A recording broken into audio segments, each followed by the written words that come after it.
Aku juga. Assalamualaikum warahmatullahi wabarakatuh. Alhamdulillah nahmaduhu wa nasta'inuhu wa nastaghfiruhu wa na'udzu billahi min shururi anfusina min sayyiati a'malina may yahdihillahu fala mudilla lahu wa may yudlil fala hadiya lahu asyhadu an la ilaha illallah wa la syarika lahu wa asyhadu anna Muhammadan abduhu wa rasuluh. Allahumma salli wa sallim ala sayyidina Muhammadin wa ala alihi wa sahbihi ajma'in, amma ba'du. Rabbana zidna ilma warzuqna fahma wa taqabbal minna innaka antas samiul alim walhamdulillah ya rabbil alamin. Syukur kepada Allah Subhanahu wa taala kerana pada malam ini dapat sama-sama kita kumpul dan telah kita solat maghrib secara berjemaah. Kemudian dengan sedikit masa yang ada ini kita akan isi layar untuk kita sambung kuliah kita yang telah kita tinggalkan pada bulan yang lepas. Fungsi tak ada mana ni? Ada? Balik kampung? Kelantan? Dia Kelantan? Kedah? Johor? Oh. Okey, tak apa. Baik.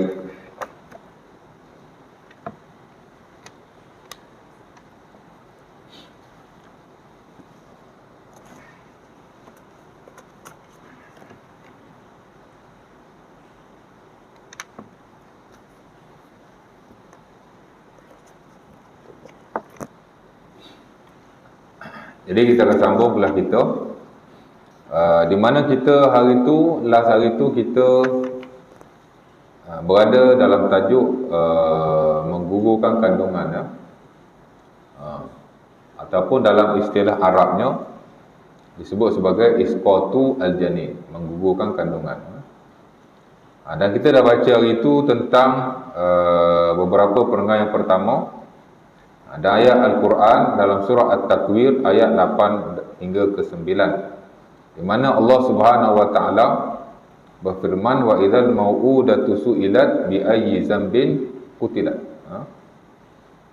Pada hari akhirat nanti anak perempuan yang ditanam, of course lah ditanam hidup-hidup yang disebut sebagai al-mau'udah. Pasal yang ditanamnya ada dua. Pertama yang ditanam setelah dia mati. Itu tak ada apa-apa. Memang dah mati kena tanam. Ya tak? Sesiapa pun. Bukannya anak-anak yang kecil, kita pun bila dah mati tanamlah ya. Sebab itu dalam ilmu fiqh syariah adanya ahkamud dafan. Dalam fiqh jenazah ada hukum hakam kebumian. Pasal at the end, selepas seseorang itu mati, dia mesti dikebumikan. Ditanamlah ya. Masuklah bumi. Tanamlah. Boleh cakap tanam lah. Ke bumi lah ya, elok sikit. Orang kita cakap tanam aja. Boleh lah kot ya. Tanam. Macam tanam pokok ya. Tapi saya tak pastilah ya, tapi biasa kita sebut tanam lah. Mana kebumikan mayat ya. Itu tak ada masalah. Satu lagi, tanam juga. Ke bumi juga, tapi masih dalam keadaan hidup. Dan ini dilakukan oleh orang Arab Jahiliyah pada zaman sebelum Rasulullah SAW dibangkitkan menjadi Rasul, yang disebut sebagai Al-Mau'udah. Dan Allah Subhanahu Wa Taala menyatakan pada hari akhirat nanti Al-Mau'udah akan ditanya kenapa dia ditanam. Al-Mau'udah ni mana anak-anak kecil yang ditanam. Pada waktu itulah ya. Wa idzal mau'udatu su'ilat bi ayyi dzambin qutilat. Pada hari akhirat nanti anak-anak kecil yang ditanam secara hidup-hidup. Perempuan lah ya, kebiasaannya perempuan. Sebab itu disebut sebagai al-mau'udah, yang ditanam hidup-hidup perempuan. Ujung tu dia panggil marbutah untuk perempuan lah ya, untuk anak yang wanita, anak perempuan. Pasal apa Allah Subhanahu Wa Taala nyatakan dalam surah ini? Kerana memang dilakukan oleh orang Arab Jahiliyah.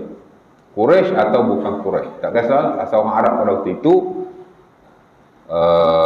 antara adat mereka ialah mereka menanam anak perempuan hidup-hidup, especially golongan bangsawan, kerana mereka malu apabila mereka melahirkan anak wanita. Mereka nak anak lelaki, jadi mereka tanamlah ya. Tapi tidak semua mereka melakukannya. Ada sebahagian melakukannya, ada tidak melakukannya. Tapi amat diketahui bahawa ada di kalangan mereka yang menanam bayi wanita hidup-hidup, bayi kanak-kanak perempuan hidup-hidup. Sebab tu Allah Ta'ala rekodkan dalam ayat berkenaan. Dan kita dah sebut dalam hal ini, si pengarang membawa ayat Al-Quran berkenaan, kerana dalam konteks menggugurkan kandungan juga boleh dikategorikan sebagai seolah-olah macam tanam hidup-hidup lah. Pasal apa? Pasal dia telah membunuh anak itu. Dan dulu saya dah sebut tentang hukum hakam gugur lah ya. Ada sebahagian gugur ni boleh dan ada sebahagian tidak boleh. Dan saya dah sebut lah ya, kalau 4 bulan dan ke atas tidak ada apa-apa yang melibatkan kemudaratan, maka dia tidak boleh digugurkan. Itu dah saya dah sebut lah ya. Dan saya dah baca dulu tentang perkahwinan secara asasnya, kerana bab yang terakhir ni 2-3 bab ni dia ada hubung kait dengan wanita dan perkahwinan. Dan saya dah kongsikan dengan tuan-tuan beberapa ayat Al-Quran bersabit dengan perkahwinan dan juga hadis-hadis Nabi SAW. Di mana kita tahu bahawa Islam amat menggalakkan perkahwinan. Sebab itu bila sebut kandungan, ia dikaitkan dengan perkahwinan. Walaupun sebahagian kandungan boleh berlaku tanpa perkahwinan. Betul tak? Tak boleh lah ya. Biasanya orang kahwin, kemudian dia mengandung lah. Tapi ada juga dia mengandung, dia tak kahwin. Dan Allah Subhanahu Wa Taala dalam Al-Quran ada banyak ayat menyuruh supaya manusia kahwin. Dan saya dah baca sebahagian daripadanya, antaranya surah An-Nur ayat 32, di mana kata Allah Subhanahu Wa Taala, wa ankihul ayama minkum was-salihin min ibadikum wa imaikum. Kata Allah, nikahkanlah wanita-wanita yang tidak ada suami di kalangan kamu, dan juga orang-orang yang baik di kalangan hamba-hambamu yang lelaki baik yang wanita. Jadi Allah Ta'ala suruh kita kahwinkan orang-orang di bawah kita, anak-anak kita atau siapa sahaja, boleh jadi adik-adik kita ada duduk dengan kita. Of course lah, kalau seseorang itu dia ada hamba lelaki maupun wanita, dia mesti kahwin kan. Dan surah An-Nisa ayat ketiga, Allah Ta'ala juga berfirman, "Fankihu ma tabalakum minan nisa masna wa sulasa wa ruba'." Allah Ta'ala suruh kahwin lagi. Dan kahwinlah wanita-wanita yang baik bagimu 2, 3 atau 4. Allah Ta'ala suruh kahwin lagi. Tadi Allah Ta'ala suruh nikahkan orang tidak ada suami. Walaupun lah ayat ni dia sebut wanita, tapi sebenarnya kalau anak lelaki pun sama juga. Kita bertanggungjawab untuk mengkahwinkan mereka. Especially jika dah sampai tahap yang mewajibkan. Wajib ni senang saja. Lahu syahwatun nisa yukhafu alaihi zina. Very simple. Seseorang yang ada syahwah dan nafsu pada wanita dan dikhawatiri dia melakukan zina, wajiblah dia kahwin. Mana tak ada isteri lah ya, anak-anak bujang kita.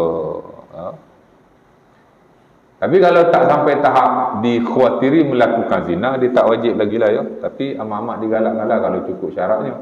Tapi kalau dah dikhawatiri melakukan zina, maka wajib dikahwinkan. Lelaki baik, wanita baik. Walaupun dalam ayat ni Allah Ta'ala sebut wanita, banyak ayat Quran Allah Ta'ala sebut wanita, tapi asal-asal hukum syarak lelaki wanita itu sama, melainkan dalam setengah-setengah keadaan.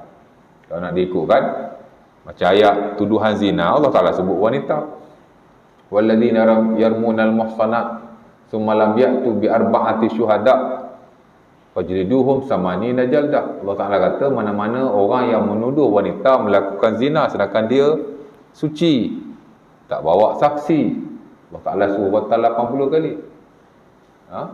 Ayat ni sebut wanita, itu tuduh wanita saja, tuduh lelaki tidak, sama saja. Al-aslu fil ahkami at-taswih bainar rijal wan nisa illa li dalail. Asal-asal hukum itu lelaki wanita sama saja, melainkan jika ada dalil-dalil yang khusus yang membezakannya. Walaupun ayat ni disebut wanita ala taghlib, kebiasaannya ya. Macam lelaki kalau tak ada isteri okey sikit, tapi kalau wanita kalau tak ada suami, agak-agak dengan lelaki tak ada isteri, mana yang lebih tak okey? Perempuan lah, sebab perempuan dia sentiasa terdedah kepada fitnah. Ha? Tak sama dengan lelaki. Sebab itu kalau wanita tak ada suami, cepat-cepat kahwinkan dia. Lelaki pun sama, tapi Allah Ta'ala sebut wanita alat taghlib, kerana wanita ni dia lebih ghalibnya, dia lebih tak baguslah berbanding lelaki, mesti disegerakan. Macam tuduhan zina tadi lah, kadang-kadang yang dituduh tu lelaki, tapi Allah Ta'ala sebut wanita kerana kebiasaannya yang dituduh adalah wanita, dan tuduhan ke atas wanita lebih beratlah kesannya berbanding lelaki, maka Allah Ta'ala sebutlah wanita, ya? Tapi hukum dia sama saja, baik lelaki baik wanita. Baik, jadi Allah Ta'ala kata kahwin, ya? Itu surah An-Nisa ayat ketiga. Bahkan ayat yang pertama pun Allah Ta'ala sebut, ya ayuhan nas ubudu rabbakumul ladzi khalaqakum min nafsin wahidah wa khalaqa minha zawjaha wa bassa minhuma rijalan katsiran wa nisaa. Allah Ta'ala kata, wahai manusia, sembahlah Allah atau Tuhan yang telah menjadikan kamu daripada diri yang satu, yakni Adam, kemudian dijadikan isterinya, dan daripada kedua-duanya lahirlah manusia yang ramai, ya? Jadi banyak ayat-ayat Quran Allah Subhanahu Wa Taala suruh kahwin, ya? Dan Nabi SAW sendiri pun suruh kahwin. Ya ma'syaras syabab man istata'a minkumul ba'ah falyatazawwaj. Wahai pemuda-pemuda, siapa-siapa yang mampu kahwin, maka kahwinlah, ya? Memang perlu kepada perkahwinan, dan perkahwinan ini adalah sunnah para Nabi alaihi wassalatu wassalam. Dan itulah tujuan perkahwinan. Ada banyak tuan, antaranya ialah dia panggil untuk nak menjaga gharizah basyariah, kerana nak menjaga nafsu kemanusiaan, ya? Sebab kita nak kena tahu Islam yang diturunkan oleh Allah Subhanahu Wa Taala, dia tidak pernah memerangi nafsu, ya? Tak pernah, ya? Pasal nafsu ni ciptaan Allah Ta'ala juga. Bahkan manusia memang tak boleh hidup tanpa nafsu, mesti ada nafsu. Sebab tu Allah Ta'ala bagi nafsu. Cuma Islam menyalurkan nafsu ke tempat yang betul, itu saja. Islam tidak pernah memerangi nafsu. Boleh, tapi mesti disalurkan di tempat yang betul, ya? Dipanggil gharizah basyariyah. Dan antara tujuan perkahwinan pun, itulah tujuannya, supaya nafsu manusia dari sudut nak kepada wanita disalurkan ke arah yang betul. Islam tak kata tak boleh kahwin. Dalam agama terdahulu dia panggil ikhtisar. Ada dia panggil apa? Kependitaan. Dia tak nak kahwin, nak hanya ibadah kepada Allah. Itu dia panggil rahbaniyah. Maka dia panggil, dia buat ikhtisar. Ikhtisar ni dia matikanlah alat kemaluan dia tu, ya? Dan antara sahabat Nabi SAW yang minta izin dengan Nabi untuk hanya beribadah kepada Allah, tak nak kahwin dan tak nak campur orang, ialah Uthman bin Mas'ud. Dan ini disebut oleh Anas bin Malik dalam Sunan Abi Dawud. Naha Rasulullah anit tabattul an Uthman bin Mas'ud. Katanya Nabi SAW melarang kepada Uthman bin Mas'ud at-tabattul. Mana tabattul? Ibadah saja tak campur dengan orang. Tarkud dunya lil ibadah. Tinggal dunia untuk ibadah. Uthman bin Mas'ud ni dia rajin ibadah. Dia ada beberapa orang sahabat Nabi sallallahu alaihi wasallam yang Nabi tegur kerana kuat sangat ibadah, sampai tak campur dengan orang. Kalau ada isteri pun ditinggalkan isterinya. Bukan ditinggalkan, dia tidak menggauli isteri. Ada kisah yang masyhur, Abu Darda radhiyallahu taala anhu, Sunan Abi Dawud, ditegur oleh Salman Al-Farisi. Dia tak puas hati pergi tanya Nabi. Nabi kata betul lah tu. Pasal tiap-tiap malam semayang, dia tidak tidur bersama isteri. Puasa pun hari-hari puasa. Ada lagi sahabat Nabi Abdullah bin Amr bin Al-As pun sama juga. Every night dia qiyamul lail, semayang malam, sama juga, tak menggauli isterinya. Puasa hari-hari, kan? Jadi kuat ibadah. Nabi pun perbetulkan juga beliau agar tidak melakukan hal yang demikian. Dan sama juga dengan Uthman bin Mas'ud, Nabi larang tabattul, yakni tarkud dunya lil ibadah, meninggalkan dunia hanya untuk ibadah. Pasal Islam ni dia agama, bukan agama bersendirian, ya? Dia bukan agama rahbaniyah. Baik. Jadi kata Anas bin Malik, Nabi larang tabattul ke atas Osman bin Mas'ud. Walau azina lahu lahtasaina. Nabi larang, dia tak kahwin, Nabi suruh kahwin. Dan kalau Nabi mengizinkan, nescaya kami pun akan melakukan ikhtisar. Ikhtisar ni kami pun tak nak kahwin juga, kami pun nak tinggalkan dunia juga, nak ibadah macam dia. Kalau Nabi bagilah, kami nak ikhtisar, mana nak matikan kemaluan. Padahal tak nak kahwin. Jadi bila matikan kemaluan, tak ada nafsu dah. Kan? Kalau Islam agama yang memerangi nafsu, nescaya ikhtisar dibenarkan. Takkan salah nak potong ke, nak cucuk ke, nak makan ubat ke, janji benda tu tak hidup ataupun tidak berfungsi dan tidak ada nafsu. Tapi Nabi tak pernah. Nabi at-tabattul. Nabi tak pernah tabattul. Lepas tu dia kata nasib baik Nabi tak pernah. Kalau Nabi benarkan, saya kami akan ikhtisar. Kalau Islam agama yang kita kata berlawanan dengan nafsu, nescaya ataupun memerangi nafsu, nescayalah Nabi akan benarkan ikhtisar. Tapi Nabi tak bagi. Malah Nabi suruh kahwin. Pasal Islam dia suruh kita jaga gharizah basyariah. Nak terjemah macam mana gharizah basyariah? Maknanya nafsu kemanusiaan mesti diraih, mesti dijaga, tapi disalurkan ke arah yang betul. Manusia ada nafsu kepada wanita, kahwin. Dan begitulah nafsu-nafsu yang lain. Banyak lagi kan. Nafsu makan umpamanya. Mana ada Islam kata jangan makan? Cara ayat Quran atau hadis Nabi yang Nabi kata jangan makan? Tak ada lah pasal Nabi pun makan.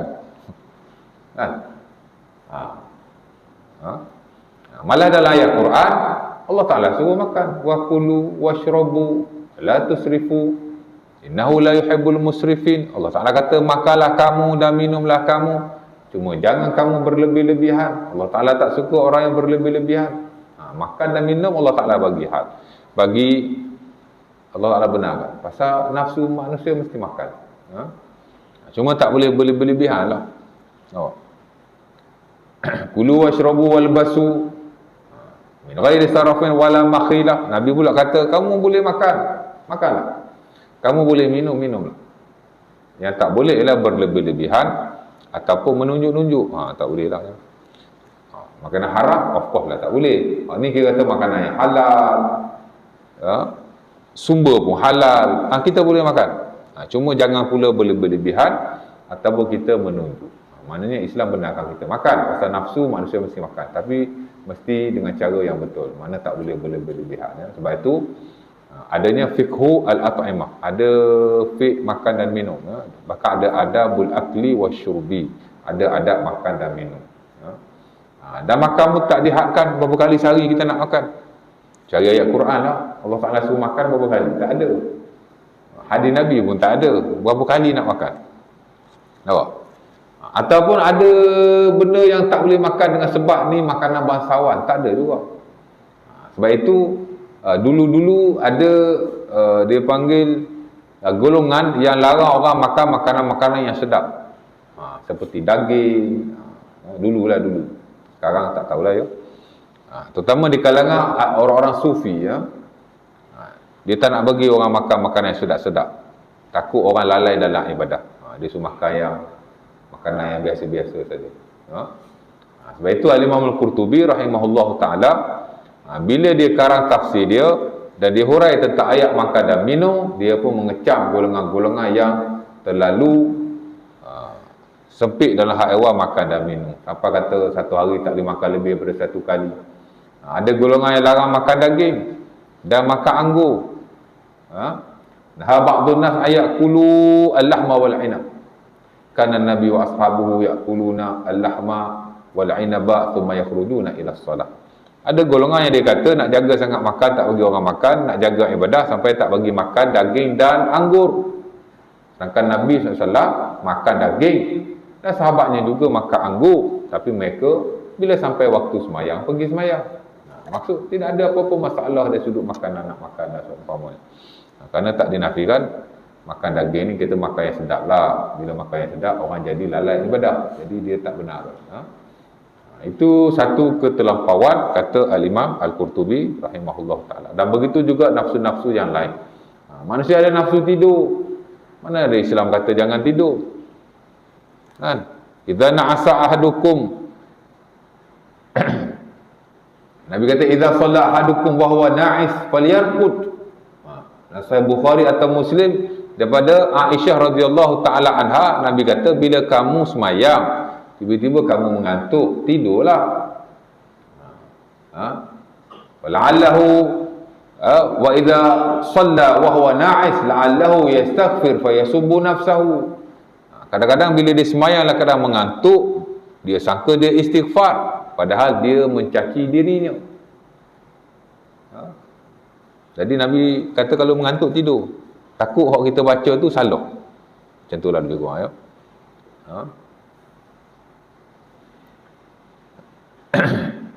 Dan Nabi kata dalam hadis yang lain, yusalli ahadukum nasyatahu idza na'asa falyarqud. Adalah kamu sembahyang dalam keadaan cergas dan bila kamu mengantuk tidur. Jadi tak boleh ibadah dalam keadaan kita mengantuk, mesti tidur. Poinnya suruh tidurlah.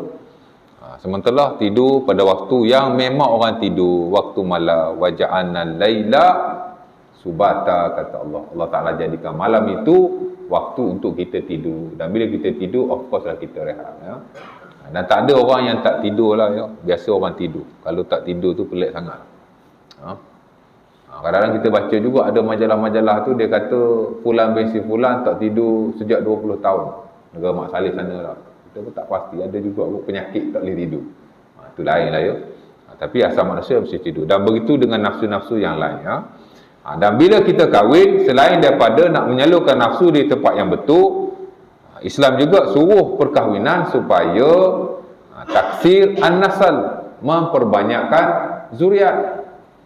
Sebab itu bila anak-anak kecil yang telah dilahirkan ditanam, Allah Ta'ala betul-betul marah. Pertama, zalimlah kepada manusia lain walaupun anak kita sendiri.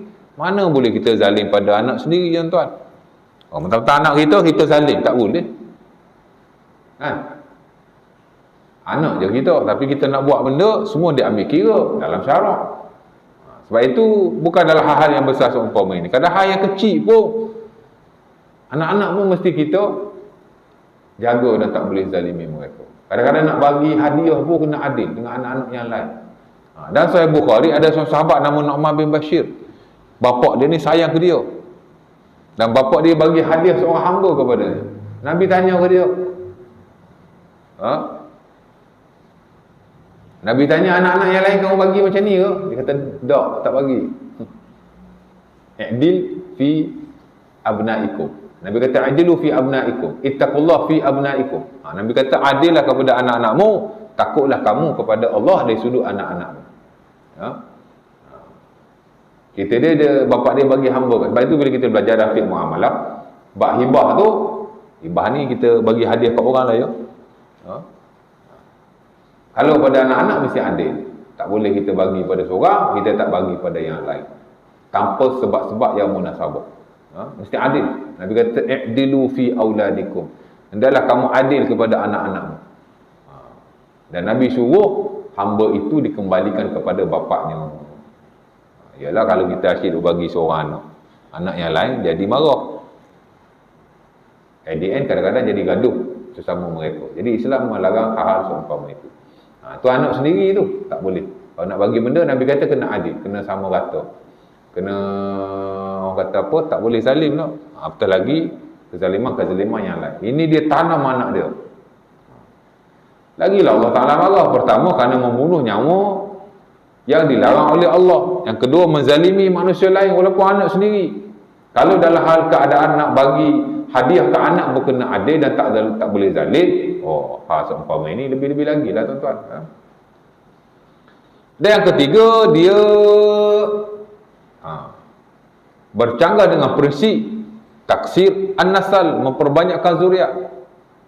Pasal apa Islam suruh kahwin? Banyak sebab. Tadi nafsu lah ya. Sebab yang lain ialah supaya membanyakkan zuriat.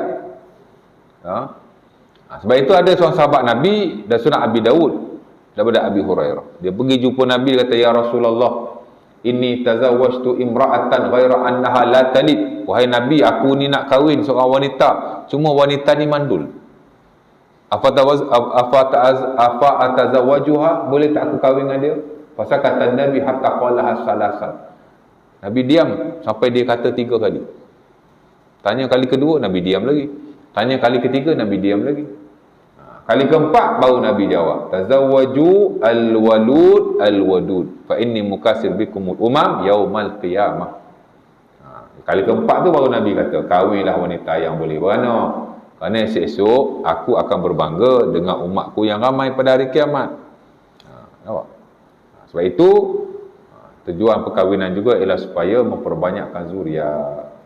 Dan Imam Syafi'i rahimahullahu taala dalam Al-Um sebut balaghana anna Rasulullah sallallahu alaihi wasallam qala, telah sampailah kepada kami bahawa Nabi SAW telah bersabda, tazawwaju al-walud al-wadud fa inni mukasib bikumul umam. Kahwinlah wanita-wanita yang boleh melahirkan anak, dan aku akan berbangga dengan kamu pada hari kiamat. Jadi bila anak ditanam besar-besar, of course lah ya, kesannya ialah boleh mengurangkan zuriat. Dan dia bercanggah dengan prinsip perkahwinan supaya kita memperbanyakkan zuriat, supaya pada hari kiamat nanti ramailah umat Nabi Muhammad sallallahu alaihi wasallam. Baik, kemudian ujung tu dia kata, Juwairiyah meriwayatkan daripada pakciknya mengatakan, ketika aku menunaikan haji bersama rombongan kami singgah di satu tempat. Ada seorang perempuan bersama kami yang kemudian tertidur kerana keletihan. Tiba-tiba ada seekor ular melilit tubuhnya dengan kepala dan ekor yang berdiri tepat di dada perempuan itu. Kami sangat terkejut melihat kejadian itu. Kami pergi meninggalkan perempuan tersebut sementara ular itu masih berada di atas dadanya. Ular itu memang tidak membahayakan dan tidak menyakitinya hingga kami di batas tanah haram. Kami pun melanjutkan perjalanan untuk melakukan manasik haji dan meninggalkan perempuan itu di suatu tempat, di suatu lembah. Setelah sempurna melaksanakan manasik haji, kami kembali ke tempat di mana kami meninggalkan perempuan itu. Perempuan itu terjaga dari tidurnya setelah mendengar kedatangan kami, namun tiba-tiba lembah itu dipenuhi oleh sekawan ular yang banyak. Ular itu akhirnya mengumurni wanita itu, mematuknya dan menghabiskannya hingga tinggal tulang-tulang sahaja.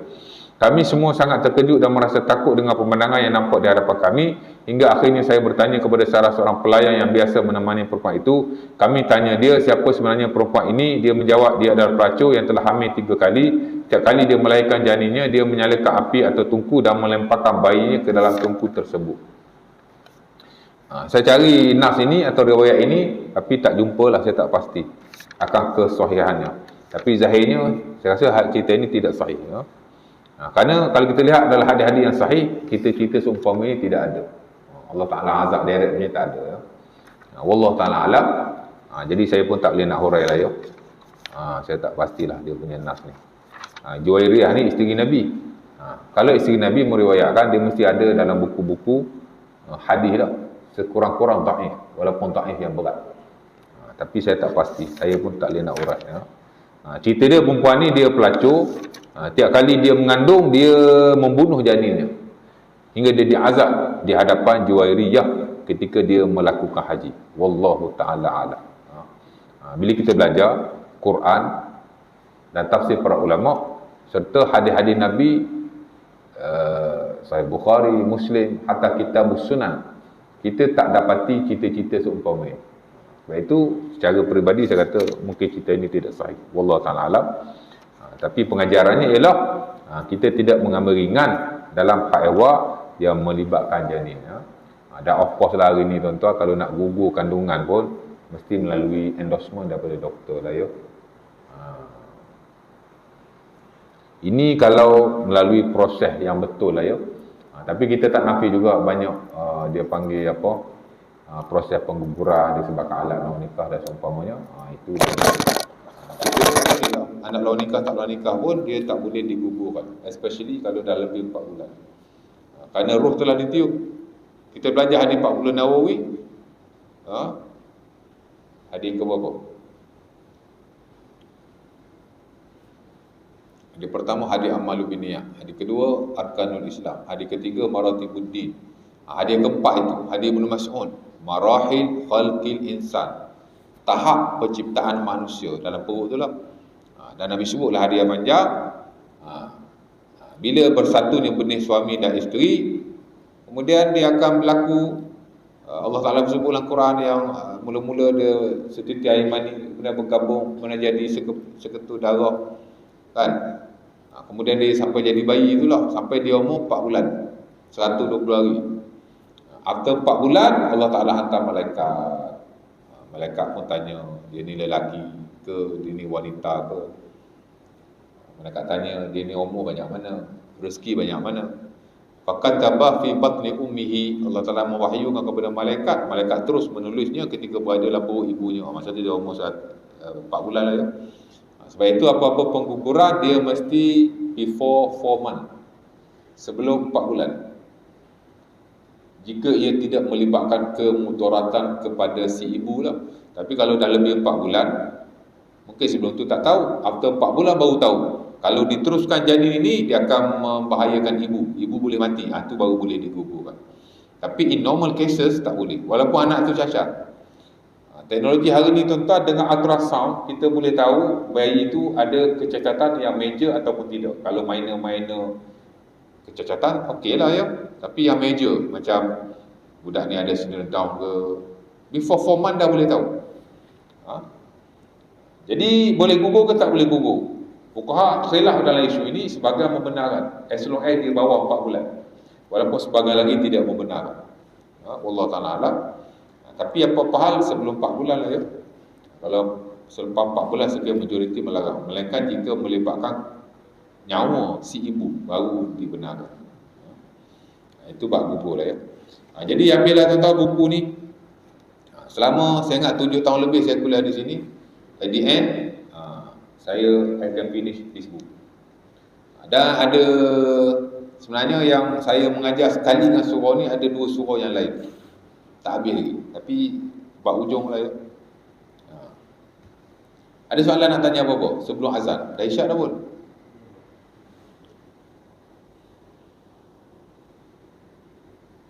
Dia kata dah isyak dah. Ada soalan? Simple question, simple answer. Kalau ada lah. The next nanti kita dah tak baca dah buku ni ya. Mungkin kita baca buku yang lain, insya-Allah taala. Jadi kalau tak ada apa-apa saya berhentilah. Jadi ngam-ngam kan. Bukan senang nak khatam satu buku di sesuatu surau. Kadang tak sempat habis. Saya ada 2 surau lagi. Satu surau tu 2 tahun lepas dia dah stopkan saya punya kuliah. Sebenarnya ada ujung-ujung lah dia stop. Sebab tukar AJK, fungsi tak tukar, AJK tak tukar. Separuh AJK masih nak saya, separuh AJK dah tak nak.